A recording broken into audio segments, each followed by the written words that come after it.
छत्तीसगढ़ के बिलासपुर के central university के कुलपति द्वारा साहित्यकार को अपमानित करने का मामला अब छत्तीसगढ़ से बाहर पूरे देश भर में नजर आ रहा है। सोशल मीडिया में दरअसल इसे लेकर दो विचारधारा साफ तौर पर नजर आ रही है। एक दक्षिणपंथी विचारधारा, दूसरी वामपंथी। साहित्यकार को वामपंथी बताया जा रहा है, जबकि कुलपति के समर्थन में भी बड़ी संख्या में लोग आ रहे हैं। सोशल मीडिया में एक अलग किस्म का युद्ध छिड़ा हुआ है। लोग समझने की कोशिश कर रहे हैं कि आखिर बिलासपुर कलेक्टर से मिलकर कुलपति के विरुद्ध एक्शन की मांग करने वाले लोग कौन थे। दरअसल इस पूरे मामले में गहराई से समझने वाली बात यह है कि कुलपति अशोक चक्रवाल जिस वक्त अपने जीवन के अनुभव और उपलब्धियों का जिक्र कर रहे थे, तभी उन्होंने साहित्यकार मनोज रूपड़ा की तरफ इशारा करते हुए कहा, भाई साहब आप बोर तो नहीं हो रहे। इस पर साहित्यकार ने कहा, मुद्दे की बात करते तो बेहतर होगा। दरअसल ये कैमरे का एक एंगल है।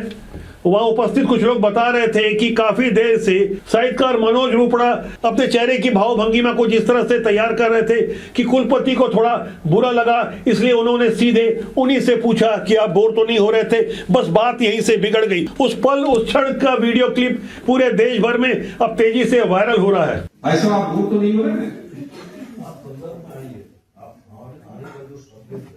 जी जी जी जी जी जी जी जी। अच्छा, क्या शुभ नाम है आपका? मनोज रूपड़ा। अच्छा, बहुत बड़े आप कहानीकार और विद्वान लग रहे हैं। चलिए एक मिनट, ठीक है, मुद्दे पे मैं आता हूँ। बिना मुद्दे के मैं कोई बात करता ही नहीं हूँ, मगर वाइस चांसलर से कैसे बात किया जाए शायद इसका विवेक आपको नहीं है, तो सीख लीजिएगा। कभी आपको बुलाया किसने है? दोबारा इनको क्या बुलाइएगा मत इनको, है ना? एक बार आपको पब्लिकली कह रहा हूं, इनको तमीज दीजिए किससे कैसे बात की जानी चाहिए।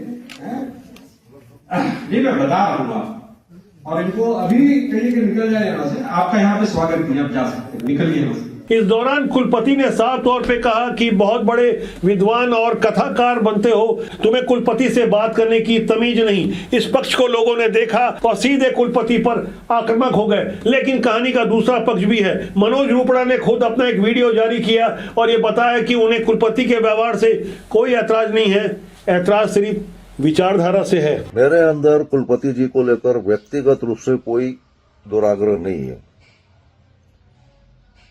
लेकिन अब जो उनका विरोध हो रहा है वो सिर्फ कुलपति का विरोध नहीं हो रहा है, वो उस पूरी मानसिकता का विरोध हो रहा है। हर सिक्के की तरह कहानी के भी अलग अलग पहलू होते हैं, समझने का फर्क है। कोई क्या समझ रहा है, कोई क्या बोल रहा है। लेकिन साहित्यकार मनोज रूपड़ा ने तो साफ तौर पर कह दिया, उनकी लड़ाई विचारधारा से है। कौन सी विचारधारा, जरूर लिखिएगा कमेंट में, क्योंकि राजबोध आपका अपना जनमंच है जिसका सूत्र वाक्य है राष्ट्रीय सर्वोपरि। नमस्कार।